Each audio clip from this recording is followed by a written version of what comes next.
ನಮಸ್ಕಾರ. ಮುಖ್ಯಾಂಶಗಳು. ರಾಷ್ಟ್ರಪತಿ ರಾಮನಾಥ್ ಕೋವಿಂದ್ ತಜಕಿಸ್ತಾನ್ ಪ್ರವಾಸ, ದ್ವಿಪಕ್ಷೀಯ ಸಂಬಂಧಗಳ ವೃದ್ಧಿಗೆ ಉನ್ನತ ನಾಯಕರೊಂದಿಗೆ ಮಾತುಕತೆ. ನಕ್ಸಲ್ ಸಮಸ್ಯೆ ನಿಗ್ರಹಿಸುವಲ್ಲಿ ಸರ್ಕಾರ ಸಫಲ, ಯಾವುದೇ ರೀತಿಯ ಹಿಂಸಾಕೃತ್ಯಗಳನ್ನು ದೇಶ ಸಹಿಸದು, ರಾಜನಾಥ್ ಸಿಂಗ್. ಉಪಚುನಾವಣೆಯಲ್ಲಿ ಎಲ್ಲ ಕ್ಷೇತ್ರಗಳಲ್ಲಿ ಬಿಜೆಪಿ ಸ್ಪರ್ಧೆ, ಬಿಎಸ್ ಯಡಿಯೂರಪ್ಪ. ಕಾಂಗ್ರೆಸ್ ಹೈಕಮಾಂಡ್ ಜೊತೆ ಚರ್ಚಿಸಿ ಸೂಕ್ತ ಅಭ್ಯರ್ಥಿಗಳ ಆಯ್ಕೆ, ಸಿದ್ದರಾಮಯ್ಯ. ಮೈಸೂರಿನಲ್ಲಿ ದಸರಾ ಸಿದ್ಧತೆ ಸಂಭ್ರಮ, ರೋಮಾಂಚನಗೊಳಿಸಿದ ಕಾರ್ ರೇಸ್, ಅರಮನೆ ಆವರಣದಲ್ಲಿ ಫಿರಂಗಿ ತಾಲೀಮು. ವಾರ್ತೆಗಳ ವಿವರ.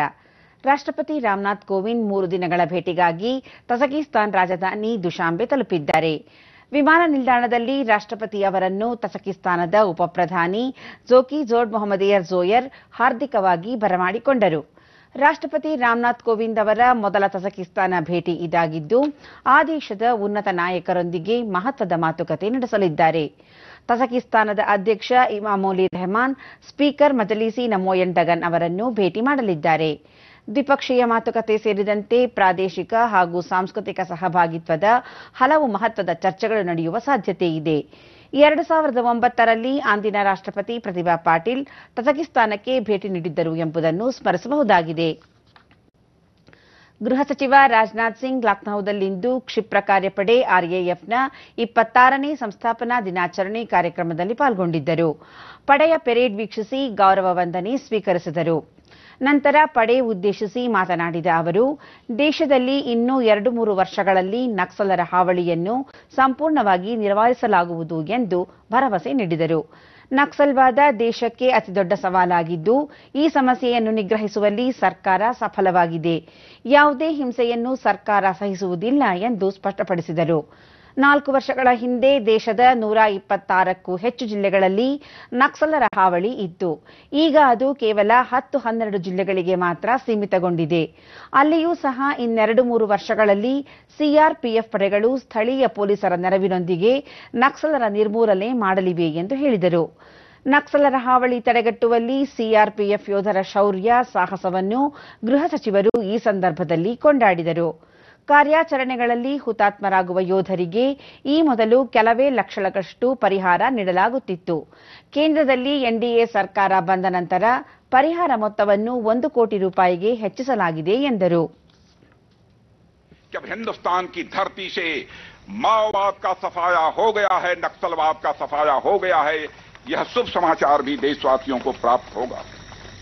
जब मैं आया था उस समय जो हमारे जवान शहीद हो जाते थे, मैंने पूछा क्या मिलता है, किसी ने बताया कि 45 लाख मिलता है, 50 लाख मिलता है। उनके परिवारों को मैं जानता हूं, किसी की जिंदगी की कीमत पैसों के आधार पर नहीं आंकी जा सकती, शहादत की कीमत पैसों के आधार पर नहीं आंकी जा सकती।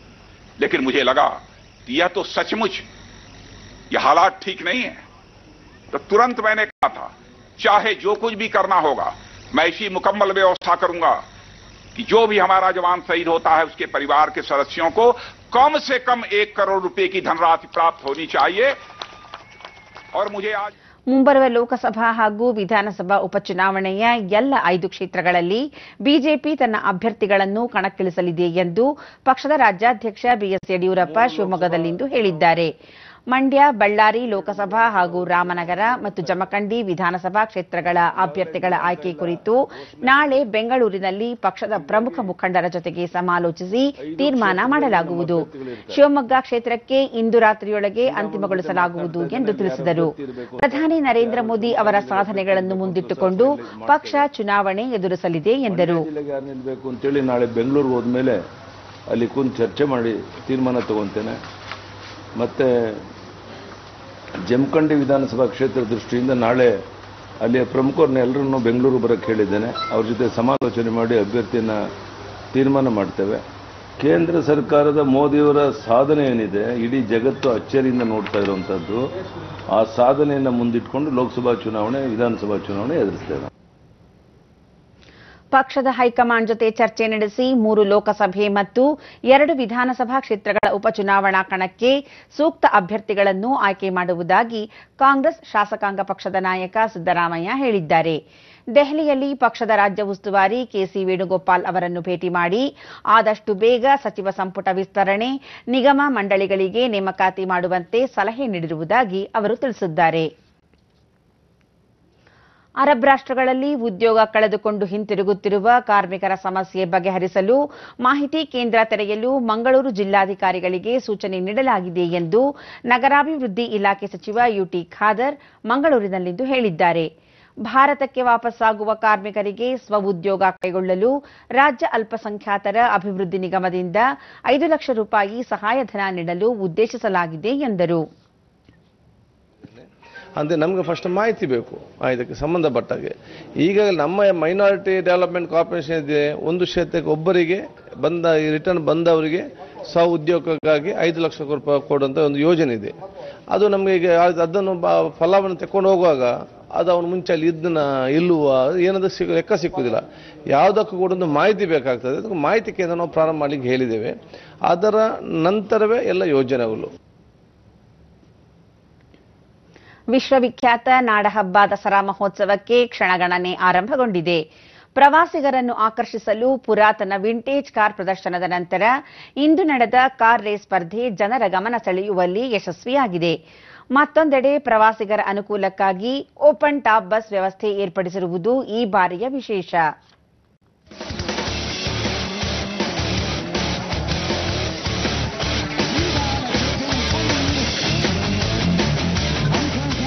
ಮೈಸೂರಿನ ಲಲಿತ ಮಹಲ್ ಹೆಲಿಪ್ಯಾಡ್ನಲ್ಲಿಂದು ಕಾರ್ಗಳದ್ದೇ ದರ್ಬಾರ್. ದಸರಾ ಮಹೋತ್ಸವದ ಹಿನ್ನೆಲೆಯಲ್ಲಿ ಏರ್ಪಡಿಸಲಾಗಿರುವ ಗ್ರಾವೆಲ್ ಫೆಸ್ಟ್ ಕಾರ್ ರೇಸ್ ಸ್ಪರ್ಧೆಗೆ ಜಿಲ್ಲಾಧಿಕಾರಿ ಅಭಿರಾಮ್ ಜಿ ಶಂಕರ್ ಚಾಲನೆ ನೀಡಿದರು.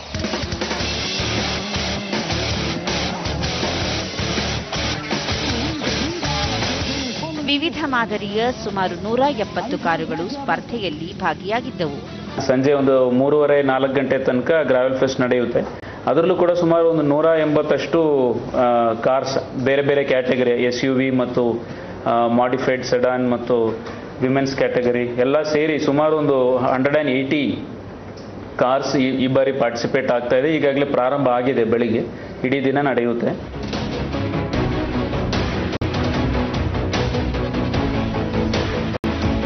.8 ಕಿಲೋಮೀಟರ್ ವ್ಯಾಪ್ತಿಯಲ್ಲಿ ನಡೆದ ಕಾರ್ ರೇಸ್ನಲ್ಲಿ 1100 ಸಿಸಿ ಸಾಮರ್ಥ್ಯದಿಂದ 1400 ಸಿಸಿ ಸಾಮರ್ಥ್ಯದ ಕಾರುಗಳು ಭಾಗವಹಿಸಿದ್ದವು. 100 ಪಾರ್ಟಿಸಿಪೆಂಟ್ಸ್ ಇದ್ದಾರೆ, 125 ಕಾರ್ ಇದೆ, 170 ಕ್ಯಾಟಗರಿ ಓಡುತ್ತೆ. ಟೋಟಲ್ ಆಗಿ 95 ರೇಸಸ್ ನಡೆಯುತ್ತೆ ಸರ್. ಎಲ್ಲ VIPs ಇನ್ವೈಟ್ ಮಾಡಿದ್ದೀರಿ, ಎಲ್ಲರೂ ಬರ್ತಾ ಇದ್ದಾರೆ, ಎಲ್ಲರೂ ಸಪೋರ್ಟ್ ಮಾಡ್ತಾ ಇದ್ದಾರೆ. Last year number 1 event in South India ಮಾಡಿದ್ವಿ. This year according to everything that's going on, we will be the number 1 autocross in entire India. ಬೆಳಗ್ಗೆಯಿಂದಲೇ ಆರಂಭಗೊಂಡ ವಿವಿಧ ಮಾದರಿಯ ಕಾರುಗಳು ರೇಸ್ ನೋಡುಗರ ಮೈ ನವಿರೇಳಿಸುವಂತೆ ಮಾಡಿತ್ತು.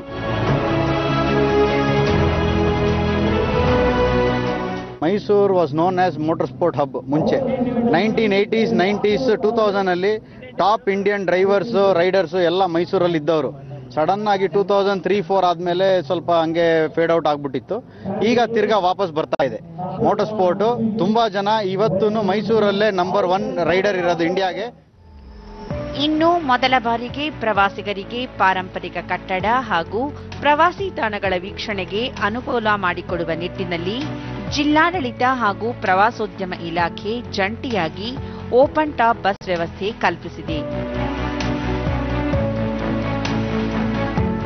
ದಸರಾ ಮಹೋತ್ಸವ ಸಂದರ್ಭದಲ್ಲಿ ಆಗಮಿಸುವ ಪ್ರವಾಸಿಗರು ಕೇಂದ್ರ ಬಸ್ ನಿಲ್ದಾಣದಿಂದ ಹೊರಡುವ ಓಪನ್ ಟಾಪ್ ಬಸ್ನಲ್ಲಿ ಪ್ರಯಾಣಿಸಬಹುದಾಗಿದೆ ಅಥವಾ ಮಧ್ಯದಲ್ಲಿ ಗುರುತು ಮಾಡಲಾಗಿರುವ ನಿಲ್ದಾಣದಲ್ಲಿ ಹತ್ತಬಹುದಾಗಿದೆ ಎನ್ನುತ್ತಾರೆ ಪ್ರವಾಸೋದ್ಯಮ ಇಲಾಖೆಯ ಪ್ರಧಾನ ವ್ಯವಸ್ಥಾಪಕ ಕುಮಾರ್ ಪುಷ್ಕರ್. ಇದು ಓಪನ್ ಬಸ್ ಟೂರ್ ಏನಿದೆ ಅದು ಸಿಟಿ ಬಸ್ ಸ್ಟ್ಯಾಂಡಿಂದ ನಾವು ಪ್ರಾರಂಭ ಮಾಡ್ತೇವೆ. ಹಾಪ್ ಆನ್ ಹಾಪ್ ಆಫ್ ಬಸ್ ಎಲ್ಲ ಕಡೆ ಸುಮಾರು 36 ಸ್ಥಳಗಳು ಇರೋದು, ಯಾವುದು ಕಡೆ ತಗೋಬಹುದು. ಅದರಲ್ಲಿ ಒಂದು ಸ್ಟಾರ್ಟಿಂಗ್ ಪಾಯಿಂಟ್ ಅಂತ ಏನಿಲ್ಲ, ಎಲ್ಲ ಪಾಯಿಂಟ್ಸ್ ಇಂದ ತಗೋಬಹುದು. ಯಾವುದು ಹತ್ತಿರ ಆಗುತ್ತೆ ಆ ಪಾಯಿಂಟ್ಗೆ ಹೋಗಿ ಹತ್ಕೋಬಹುದು. ಮೈಸೂರಿನ ಸ್ವಯಂ ಸೇವಾ ಸಂಸ್ಥೆ ಹಾಗೂ ನಾಗರಿಕರು ಜಂಟಿಯಾಗಿ ಮೈಸೂರಿನಲ್ಲಿಂದು ಏರ್ಪಡಿಸಿರುವ ಮಹಿಷಾ ದಸರಾ ಕಾರ್ಯಕ್ರಮಕ್ಕೆ ಶಾಸಕ ಸತೀಶ್ ಜಾರಕಿಹೊಳಿ ಚಾಲನೆ ನೀಡಿದರು. ಈ ಸಂದರ್ಭದಲ್ಲಿ ವಿವಿಧ ಸಾಂಸ್ಕೃತಿಕ ತಂಡಗಳಿಂದ ನಡೆದ ಪ್ರದರ್ಶನ ನೋಡುಗರ ಗಮನ ಸೆಳೆಯಿತು.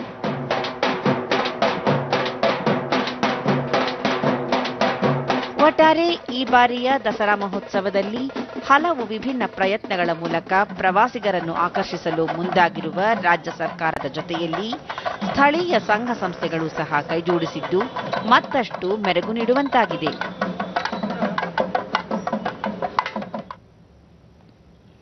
ನಾಡಹಬ್ಬ ದಸರಾಗೆ ಮೈಸೂರಿನಲ್ಲಿಂದು ಸಿದ್ಧತೆಗಳು ಭರದಿಂದ ಸಾಗಿದ್ದು, ಇಂದು 3ನೇ ಸುತ್ತಿನ ಫಿರಂಗಿ ತಾಲೀಮು ಅರಮನೆಯ ಕೋಟೆ ಮಾರಮ್ಮನ ದೇವಾಲಯದ ಆವರಣದಲ್ಲಿ ನಡೆಯಿತು.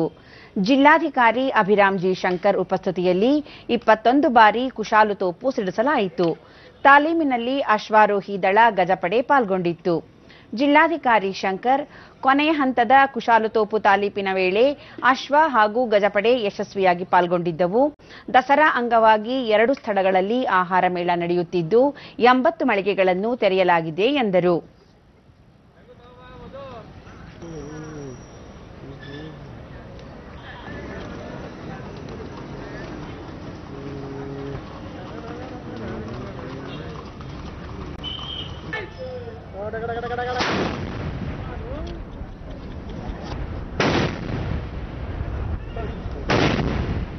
ಆನೆಗಳ ಸಂಬಂಧಪಟ್ಟಂತೆ ಈಗಾಗಲೇ ಎಲ್ಲ ಗನ್ ಸಲ್ಯೂಟಿಗೆ ಅದನ್ನ ಪಳಗಿಸುವಂತ ಒಂದು ವಿಚಾರದಲ್ಲಿ ಅರಣ್ಯ ಇಲಾಖೆ ಮತ್ತು ಪೊಲೀಸ್ ಇಲಾಖೆ ಸಂಯುಕ್ತವಾಗಿ ಅದನ್ನ ಮಾಡ್ತಾ ಇದ್ದಾರೆ. ಮತ್ತು ಕುದುರೆಗಳು ಆನೆಗಳು ಎರಡು ಕೂಡ ಪಳಗಬೇಕು ಆ ಸೌಂಡ್ಗೆ ಅಂತ ಹೇಳಿ ಇವತ್ತು ಲಾಸ್ಟ್ 21 ಗನ್ ಸಲ್ಯೂಟ್ ಏನಿದೆ ಈಗ ಲಾಸ್ಟ್ ಡೇ ಆಫ್ ರಿಹರ್ಸಲ್ ಮಾಡಿದ್ದಾರೆ. ಹಾಗಾಗಿ ಆನೆಗಳು ಕೂಡ ನೀವೆಲ್ಲ ನೋಡಿದರೆ ಯಾವುದೇ ರೀತಿಯಲ್ಲಿ ಗಾಬರಿ ಆಗದಂಗೆ ಪೀಸ್ಫುಲ್ ಆಗಿ ನಿಂತಿವೆ. So they have been trained well. ಮತ್ತು ಅದರದ್ದು ಊಟೋಪಚಾರ ಆಗಲಿ ಮತ್ತು ಮಾವುತರ ಕಾವಡೆಗಳು ನೋಡ್ಕೊಳ್ಳೋದಾಗಲಿ ಯಾವುದೇ ರೀತಿಯಲ್ಲಿ ತೊಂದರೆಗಳು ಈ ಬಾರಿ ನಾವು ಎದುರಿಸಲಿಲ್ಲ. ಇದಲ್ಲದೆ ನಮಗೆ ಎಲ್ಲ ವೇದಿಕೆಗಳೆಲ್ಲ ಕೂಡ ಸಜ್ಜಾಗ್ತಾ ಇದೆ. ನೀವು ನೋಡಿದರೆ ಅರಮನೆ ವೇದಿಕೆ ಇರ್ಬೋದು, ಯುವ ದಸರಾದ ಇರ್ಬೋದು, ಆಹಾರ ಮೇಳ ಇರ್ಬೋದು ಮತ್ತು JK ಗ್ರೌಂಡ್ಸ್ ಅಲ್ಲಿ ಇರ್ಬೋದು, ಎಲ್ಲ ಕಡೆ ಕೂಡ ವೇದಿಕೆಗಳು ಕೂಡ ಸಜ್ಜಾಗ್ತಾ ಇವೆ. ಬಡ ಹೆಣ್ಣು ಮಕ್ಕಳು ಹಾಗೂ ಮಹಿಳೆಯರ ಸಬಲೀಕರಣಕ್ಕಾಗಿ ಸುಕನ್ಯಾ ಸಮೃದ್ಧಿ ಯೋಜನೆಯನ್ನು ಕೇಂದ್ರ ಸರ್ಕಾರ ಆರಂಭಿಸಿದೆ. ಶಿಕ್ಷಣ, ಮದುವೆ, ಉತ್ತಮ ಜೀವನ ಕಟ್ಟಿಕೊಡುವ ನಿಟ್ಟಿನಲ್ಲಿ ಆರಂಭಗೊಂಡ ಈ ಯೋಜನೆ ಈಗ ಬಾಗಲಕೋಟೆ ಜಿಲ್ಲೆಯಲ್ಲಿ ಯಶಸ್ವಿಯಾಗಿ ಅನುಷ್ಠಾನಗೊಂಡಿದೆ. ಬೇಟಿ ಬಚಾವೋ ಬೇಟಿ ಪಢಾವೋ ಯೋಜನೆ ಬಾಗಲಕೋಟೆ ಜಿಲ್ಲೆಯ 4 ಗ್ರಾಮಗಳಲ್ಲಿ ಯಶಸ್ವಿಯಾಗಿ ಜಾರಿಯಾಗಿದೆ. ಹುನಗುಂದ ತಾಲೂಕಿನ ರಾಮಥಾಳ ಗ್ರಾಮದ 165 ಬಾಲಕಿಯರನ್ನು ಈ ಯೋಜನೆಯಡಿ ಸೇರಿಸಲಾಗಿದೆ.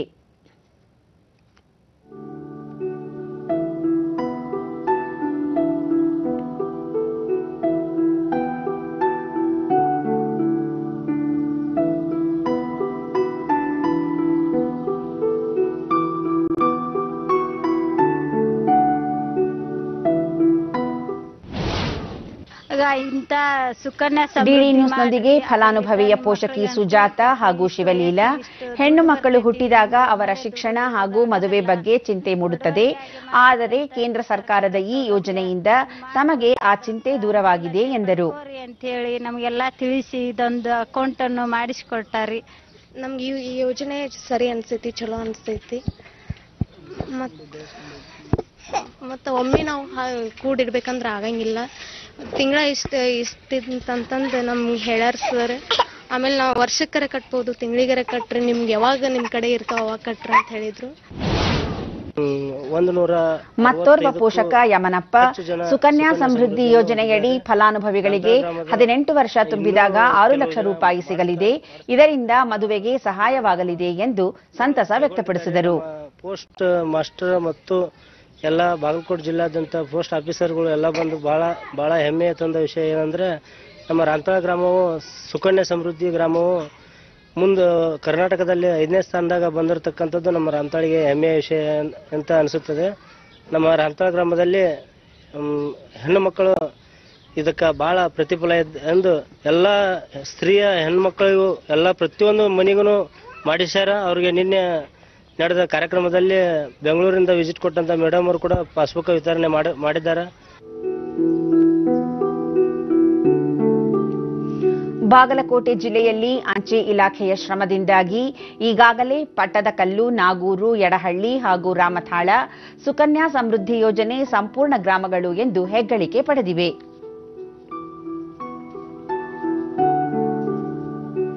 ಸರ್ಕಾರಿ ಶಾಲೆಗಳಲ್ಲಿ ಮೂಲಭೂತ ಸೌಕರ್ಯಗಳ ಕೊರತೆ ಪ್ರಮುಖ ಸಮಸ್ಯೆ ಎಂಬ ವಾದ ಹಲವೆಡೆ ಕೇಳಿಸಿಗುತ್ತದೆ.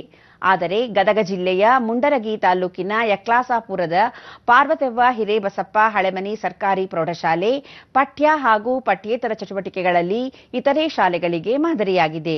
ಈ ಕುರಿತು ಒಂದು ವರದಿ. ಈ ಶಾಲೆ ಎಲ್ಲ ಸರ್ಕಾರಿ ಶಾಲೆಗಳಿಗಿಂತ ವಿಶಿಷ್ಟವಾದ ಮಾದರಿ ಶಾಲೆಗಳಲ್ಲಿ ಒಂದು ಎಂದರೆ ತಪ್ಪಾಗಲಾರದು.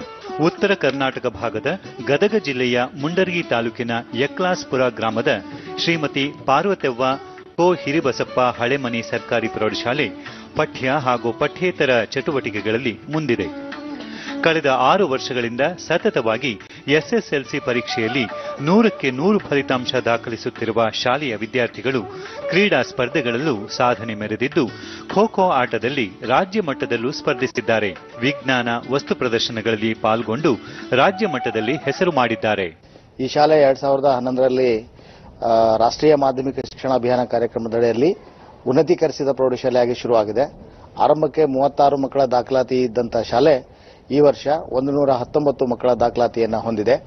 ವಿದ್ಯಾರ್ಥಿಗಳೇ ಇಲ್ಲದೆ ಸರ್ಕಾರಿ ಶಾಲೆಗಳನ್ನು ಮುಚ್ಚುವ ಪರಿಸ್ಥಿತಿ ಎದುರಾಗುತ್ತಿರುವ ಪ್ರಸಕ್ತ ವಿದ್ಯಮಾನಗಳಲ್ಲಿ ಈ ಸರ್ಕಾರಿ ಪ್ರೌಢಶಾಲೆಯಲ್ಲಿ ವಿದ್ಯಾರ್ಥಿಗಳ ಸಂಖ್ಯೆ ವರ್ಷದಿಂದ ವರ್ಷಕ್ಕೆ ಹೆಚ್ಚಾಗುತ್ತಲೇ ಇದೆ.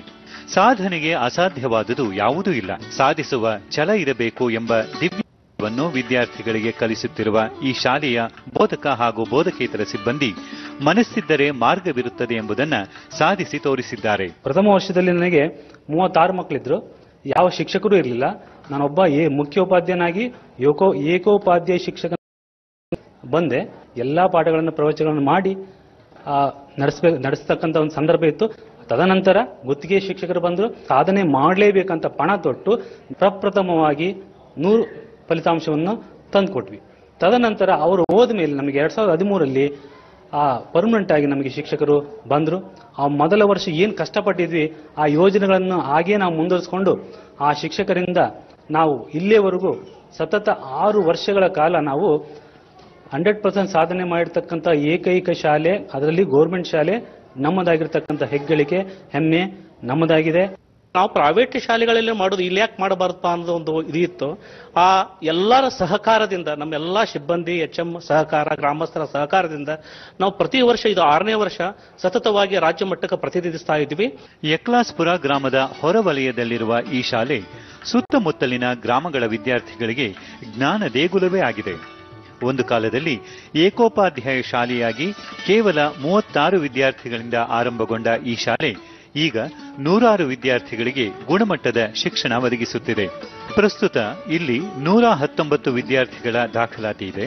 ಈ ಪೈಕಿ 60% ಬಾಲಕಿಯರಿದ್ದಾರೆ ಎಂಬುದು ಮತ್ತೊಂದು ವಿಶೇಷ. ಈ ಶಾಲೆಯ ಮಕ್ಕಳ ಸಮವಸ್ತ್ರ ಕೂಡ ಖಾಸಗಿ ಶಾಲೆಗೆ ಕಡಿಮೆ ಏನಿಲ್ಲ. ಸತತ 6 ವರ್ಷಗಳ ಕಾಲ 100% ರಿಸಲ್ಟ್ ಅನ್ನ ಸಾಧಿಸಿರುವಂತಹ ಗದಗ ಜಿಲ್ಲೆಯ ಏಕೈಕ ಗ್ರಾಮೀಣ ಪ್ರದೇಶದ ಪ್ರೌಢಶಾಲೆಯಾಗಿ ಇದು ಹೊರಹೊಮ್ಮಿದೆ. ಇದು ಇಲಾಖೆಗೆ ಮತ್ತು ಗ್ರಾಮಸ್ಥರಿಗೆ ಹೆಮ್ಮೆ. ಶಾಲೆಯಲ್ಲಿರುವ ಸುಸಜ್ಜಿತ ಪ್ರಯೋಗಾಲಯ ಹಾಗೂ ಶಾಲಾ ಶಿಕ್ಷಕರು ಮಾಡಿ ತೋರಿಸುವ ಪ್ರಯೋಗಗಳಿಂದ ತಮ್ಮ ಕಲಿಕೆಗೆ ಮತ್ತಷ್ಟು ಪುಷ್ಟಿ ಸಿಕ್ಕಿದೆ ಎನ್ನುತ್ತಾರೆ ಈ ವಿದ್ಯಾರ್ಥಿಗಳು. ನಮ್ಮ ಶಾಲೆಯಲ್ಲಿ ಒಳ್ಳೆಯ ಸೈನ್ಸ್ ಲ್ಯಾಬ್ ಕೊಟ್ಟಿದ್ದಾರೆ. ಇದರಿಂದ ನಾವು ನಮ್ಮ ವಿದ್ಯಾಭ್ಯಾಸಕ್ಕೆ ತುಂಬಾ ಅನುಕೂಲ ಆಗೈತಿ. ಈ ಸೈನ್ಸ್ ಲ್ಯಾಬ್ ಅಲ್ಲಿ ಸರ್ ಮಾಡೋದ್ರ ಜೊತೆಗೆ ನಮಗೂ ಕೂಡ ಮಾಡಿಸ್ತಾರ. ಇದರಿಂದ ನಾವು ಪರೀಕ್ಷೆಯಲ್ಲಿ ಒಂದು ಸರಿ ಓದ್ಲಿಲ್ಲ ಅಂದ್ರೂ ಅವ್ರು ಹೇಳಿದ ಪಾಠದ ಮೇಲೆ ನಾವು ಬರೀಬಹುದು ಸರ್. ಶಾಲೆಯ ಸುತ್ತಲೂ ವಿಶಾಲವಾದ ಜಮೀನಿದ್ದು ಇದರ ಸದುಪಯೋಗ ಪಡೆಯುವ ನಿಟ್ಟಿನಲ್ಲಿ ಇಲ್ಲಿನ ಶಿಕ್ಷಕ ಸಮೂಹ ವಿದ್ಯಾರ್ಥಿಗಳಿಗೆ ಪರಿಸರ ಕಾಳಜಿ ಮೂಡಿಸಿ ಸಸಿಗಳನ್ನು ನೆಟ್ಟು ಗಿಡಗಳನ್ನು ಬೆಳೆಸಿದ್ದಾರೆ. ಅನ್ನ ದಾಸೋಹಕ್ಕೆ ಬಳಸುವ ತರಕಾರಿಗಳನ್ನು ಶಾಲೆಯ ಕೈತೋಟದಲ್ಲೇ ಬೆಳೆಸುತ್ತಿದ್ದಾರೆ. ಇಲ್ಲಿ 500ಕ್ಕೂ ಹೆಚ್ಚು ವಿಧದ ಸಸ್ಯಗಳಿವೆ. ಮಿಗಿಲಾಗಿ ಶಾಲೆಯಲ್ಲಿ ಉತ್ಪತ್ತಿಯಾಗುವ ಹಸಿ ತ್ಯಾಜ್ಯವನ್ನ ವ್ಯರ್ಥ ಮಾಡದೆ ತೊಟ್ಟಿಗೆ ಹಾಕಿ ಎರೆಹುಳು ಗೊಬ್ಬರವನ್ನು ತಯಾರಿಸಲಾಗುತ್ತಿದೆ.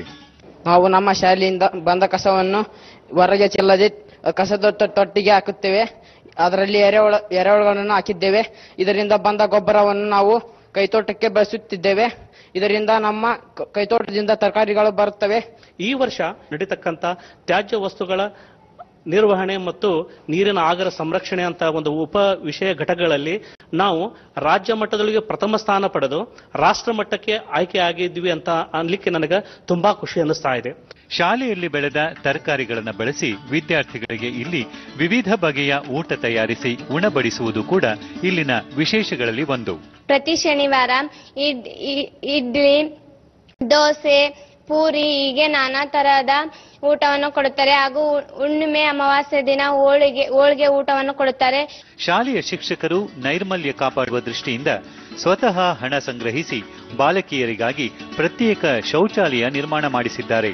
ಈ ಶಾಲೆಯ ಪಠ್ಯ ಹಾಗೂ ಪಠ್ಯೇತರ ಸಾಧನೆಗೆ ಮೆಚ್ಚುಗೆ ವ್ಯಕ್ತಪಡಿಸಿರುವ ಧರ್ಮಸ್ಥಳದ ಧರ್ಮಾಧಿಕಾರಿ ಪೂಜ್ಯ ಶ್ರೀ ವೀರೇಂದ್ರ ಹೆಗಡೆ ಅವರು ಈ ಶಾಲೆಗೆ ತಮ್ಮ ಸಹಾಯ ಹಸ್ತವನ್ನ ಚಾಚಿದ್ದಾರೆ. ಕೇವಲ ಶಿಕ್ಷಣ ಏನು ತಾವು ಪಾಠವನ್ನ ಮಾತ್ರ ಬೋಧಿಸದೆ ಈ ಶಾಲೆಗೆ ಏನು ಅವಶ್ಯಕತೆ ಇದೆ ಅದನ್ನ ಕಲ್ಪಿಸಿಕೊಳ್ಳತಕ್ಕಂಥ ಒಂದು ಯೋಜನೆಯನ್ನ ಇವರು ಹಾಕಿಕೊಂಡು ಈ ಶಾಲೆಯ ವಿಚಾರವನ್ನ ಪರಮ ಪೂಜ್ಯ ಧರ್ಮಸ್ಥಳದ ಹೆಗಡೆಯವರಿಗೆ ತಿಳಿಸಿದಾಗ ಅವರು ಈ ಶಾಲೆಯ ವಿಚಾರದಲ್ಲಿ ಬಹಳಷ್ಟು ಏನು ಖುಷಿ ಪಟ್ಟಿದ್ದಾರೆ. ಅಲ್ಲದೆ ಮುಂದಕ್ಕೆ ನಾವು ಈ ಶಾಲೆಯ ಮೂಲಭೂತ ಸೌಕರ್ಯ ಕಲ್ಪಿಸುವಲ್ಲಿ ಧರ್ಮಸ್ಥಳ ಯೋಜನೆ ಇವ್ರ ಜೊತೆ ಕೈ ಜೋಡಿಸಲಿಕ್ಕಿದೆ.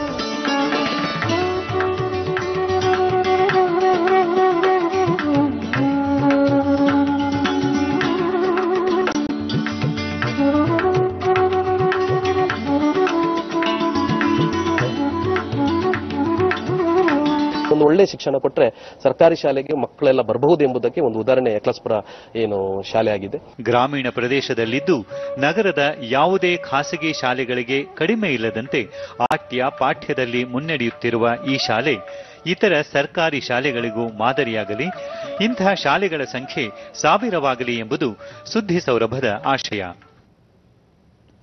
ಕೇಂದ್ರ ಸರ್ಕಾರದ ರಾಷ್ಟ್ರೀಯ ಗ್ರಾಮೀಣ ಜೀವನೋಪಾಯ ಅಭಿಯಾನದ ಸಂಜೀವನಿ ಯೋಜನೆ ಬಡವರ್ಗದ ಮಹಿಳೆಯರ ಸಬಲೀಕರಣಕ್ಕೆ ಸಹಾಯವಾಗಿದೆ. ಕೊಪ್ಪಳ ಜಿಲ್ಲೆಯ ಕುಕನೂರು ತಾಲೂಕಿನ ಇಟಗಿ ಗ್ರಾಮದ ಮಹಿಳೆಯರು ಈ ಯೋಜನೆ ಮೂಲಕ ಸಾಲ ಪಡೆದು ಸ್ವಾವಲಂಬಿಯಾಗಿ ವ್ಯಾಪಾರ ಚಟುವಟಿಕೆಗಳಲ್ಲಿ ತೊಡಗಿಕೊಂಡಿದ್ದು ಆರ್ಥಿಕವಾಗಿ ಸಬಲರಾಗುತ್ತಿದ್ದಾರೆ. ಕಾವೇರಿ ಸ್ವಸಹಾಯ ಸಂಘದ ಒಕ್ಕೂಟ ಪ್ರಾರಂಭಿಸಿ ಅನೇಕ ಮಹಿಳೆಯರು ಸಾಲ ಪಡೆದು ಹೋಟೆಲ್, ಸಿಮೆಂಟ್ ಮಾರಾಟ ಅಂಗಡಿ, ಬಟ್ಟೆ ವ್ಯಾಪಾರ ಮಾಡುವ ಮೂಲಕ ಆದಾಯ ಗಳಿಸಿ ಜೀವನ ನಡೆಸುತ್ತಿದ್ದಾರೆ.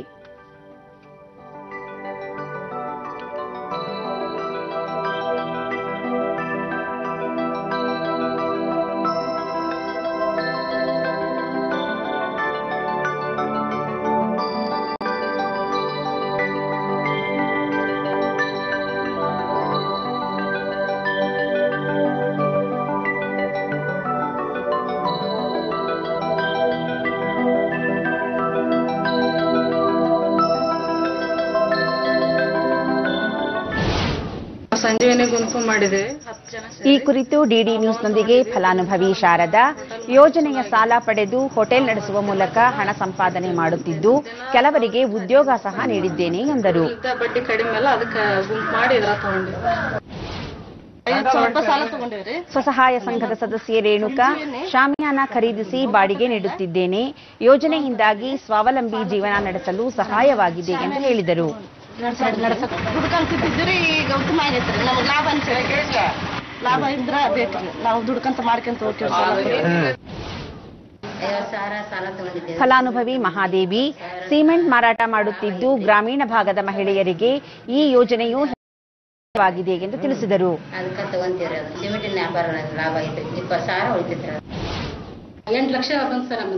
ಒಕ್ಕೂಟದ ಸದಸ್ಯೆ ಯಲ್ಲಮ್ಮ ಸ್ವಸಹಾಯ ಸಂಘದ ಒಕ್ಕೂಟ ಮಾಡಿಕೊಂಡು ಜಂಟಿಯಾಗಿ ಸಾಲ ಪಡೆದು ವಿವಿಧ ವ್ಯಾಪಾರ ಮಾಡಲಾಗುತ್ತಿದೆ. ಬರಗಾಲ ಇದ್ದರೂ ಹಣ ಸಂಪಾದನೆ ಮಾಡುತ್ತಿರುವುದು ಸಂತಸ ತಂದಿದೆ ಎಂದರು. 37 ಎಸ್ಎಸ್ಗೆ ನಾವು ಅದನ್ನ ಎಲ್ಲಾ ಸೇಫ್ ಸಾಲನ್ನು ಕೊಟ್ವಿ.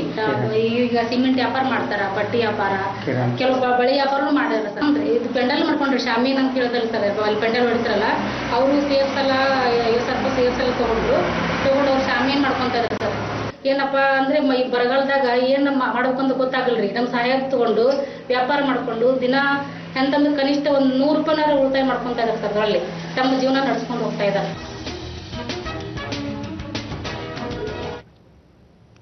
ಕನ್ನಡ ಜನಶಕ್ತಿ ಕೇಂದ್ರದ ನೇತೃತ್ವದಲ್ಲಿ ಹಿರಿಯ ಸಾಹಿತಿ ಪ್ರೊಫೆಸರ್ ಹಂಪ ನಾಗರಾಜಯ್ಯ 83 ಅಂತಾರಾಷ್ಟ್ರೀಯ ಶುಭಾಶಯ ಸಮಾರಂಭ ಮತ್ತು ಪುಸ್ತಕ ಲೋಕಾರ್ಪಣೆ ಕಾರ್ಯಕ್ರಮ ಬೆಂಗಳೂರಿನಲ್ಲಿಂದು ನಡೆಯಿತು. ಮಾಜಿ ಪ್ರಧಾನಿ ಎಚ್.ಡಿ. ದೇವೇಗೌಡ, ವಿಮರ್ಶಕ ಪ್ರೊಫೆಸರ್ ನರಹಳ್ಳಿ ಬಾಲಸುಬ್ರಹ್ಮಣ್ಯ, ವಿವಿಧ ದೇಶಗಳ ವಿಶ್ವವಿದ್ಯಾಲಯಗಳಿಂದ ಆಗಮಿಸಿದ್ದ ಉಪನ್ಯಾಸಕರು ಮತ್ತು ಶಿಕ್ಷಣ ತಜ್ಞರು ಉಪಸ್ಥಿತರಿದ್ದರು. ಹಂಪನ ಕಮಲಾ ಹಂಪನ ದಂಪತಿಗಳನ್ನು ಅಭಿನಂದಿಸಲಾಯಿತು. ಗಿಫ್ಟ್ ಆಫ್ ನಾಲೆಡ್ಜ್ ಗ್ರಂಥವನ್ನು ಲೋಕಾರ್ಪಣೆ ಮಾಡಲಾಯಿತು.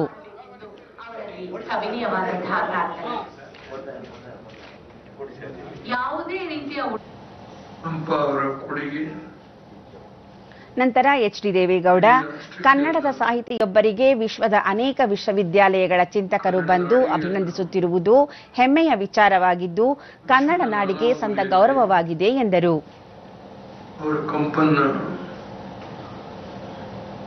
ಇವತ್ತು ಹರಡಿಸಿದ್ದಾರೆ.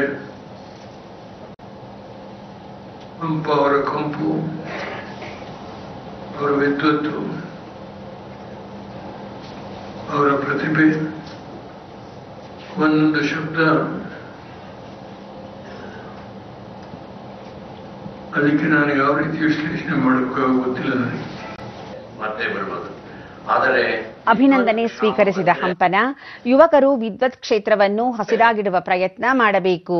ಜ್ಞಾನ ಸಂವೇದನೆ ಕಡಿಮೆಯಾಗದಂತೆ ಭಾಷೆ, ಸಾಹಿತ್ಯ ಇತ್ಯಾದಿ ಕ್ಷೇತ್ರಗಳಲ್ಲಿ ನಿರಂತರ ತೊಡಗುವಿಕೆ ಅಗತ್ಯ. ಹೊಸ ಆಲೋಚನೆಗಳನ್ನು ಪ್ರಭಾವಿಸುವ ಮತ್ತು ಪ್ರಚೋದಿಸುವ ಕೆಲಸ ಆಗಬೇಕು ಎಂದರು.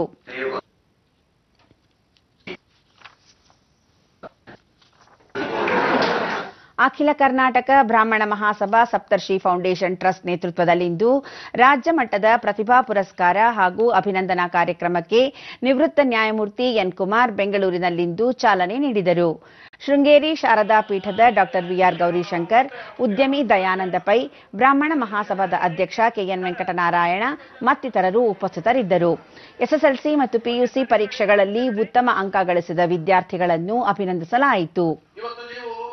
ನಂತರ ಎನ್ ಕುಮಾರ್, ಸಮುದಾಯದ ಸರ್ವತೋಮುಖ ಪ್ರಗತಿಗೆ ಸಂಘಟನೆ ಮುಖ್ಯವಾಗಿದ್ದು ಶೈಕ್ಷಣಿಕ ಸಾಧಕರ ಜೊತೆಗೆ ಸಾಂಸ್ಕೃತಿಕ, ಕ್ರೀಡಾ ಹಾಗೂ ಇತರೆ ಕ್ಷೇತ್ರಗಳ ಸಾಧಕರನ್ನು ಗೌರವಿಸುವ ಕೆಲಸ ಆಗಬೇಕು ಎಂದರು. ನಮ್ಮ ಸಂವಿಧಾನದಲ್ಲಿ ಒಂದು ಮೂಲಭೂತ ಕರ್ತವ್ಯವನ್ನು ಹೇಳ್ತಾರೆ. ಎಲ್ಲರೂ ಮೂಲಭೂತ ಹಕ್ಕುಗಳ ಬಗ್ಗೆ ಯೋಚನೆ ಮಾಡ್ತಾರೆ. ಒಂದು ಕರ್ತವ್ಯ ಏನಪ್ಪಾ ಅಂತಂದ್ರೆ ನಮ್ಮ ಸಂಸ್ಕೃತಿಯನ್ನ ರಕ್ಷಿಸಿ ಬೆಳೆಸಬೇಕಾದದ್ದು ಪ್ರತಿಯೊಬ್ಬ ನಾಗರಿಕನ ಕರ್ತವ್ಯ. ಸಹಯಾನ ಸಮುದಾಯ ಕರ್ನಾಟಕ ಪ್ರಕಟಿಸಿರುವ ನಿವೃತ್ತ ನ್ಯಾಯಮೂರ್ತಿ ಎಚ್ ಎನ್ ನಾಗಮೋಹನ್ ದಾಸ್ ಅವರ ಸಂವಿಧಾನ ಓದು 12ನೇ ಆವೃತ್ತಿ ಪುಸ್ತಕ ಬಿಡುಗಡೆ ಕಾರ್ಯಕ್ರಮ ಬೆಂಗಳೂರಿನಲ್ಲಿಂದು ನಡೆಯಿತು. ನಿವೃತ್ತ ನ್ಯಾಯಮೂರ್ತಿ H N Nagamohan Das, CITU ಅಧ್ಯಕ್ಷೆ ಎಸ್ ವರಲಕ್ಷ್ಮಿ, ಉಪಾಧ್ಯಕ್ಷ ವಿಜೆಕೆ ನಾಯರ್, ಪ್ರಧಾನ ಕಾರ್ಯದರ್ಶಿ ಮೀನಾಕ್ಷಿ ಸುಂದರಂ ಮತ್ತಿತರರು ಪಾಲ್ಗೊಂಡರು.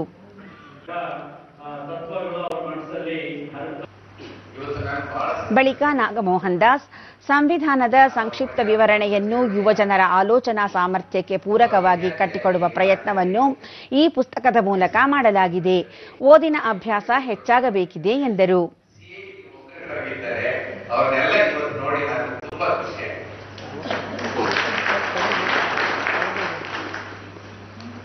ಎರಡನೇದೇನಂತಂದ್ರೆ ಬಿಜೆಪಿ ಅವರು ಹೇಳಿದಂಗೆ ಮೀನಾಕ್ಷಿ ಸುಂದರಂ, ಸಂವಿಧಾನದ ವಿಚಾರಗಳನ್ನು ಉಲ್ಲಂಘಿಸುವ ಮತ್ತು ಪ್ರಶ್ನಿಸುವ ಪ್ರಯತ್ನಗಳು ನಿರಂತರ ನಡೆಯುತ್ತಿರುವುದು ವಿಷಾದನೀಯ. ಸಾಂವಿಧಾನಿಕ ಮೌಲ್ಯಗಳನ್ನು ಪ್ರಜ್ಞಾಪೂರ್ವಕವಾಗಿ ಅಳವಡಿಸಿಕೊಳ್ಳಬೇಕು ಎಂದರು.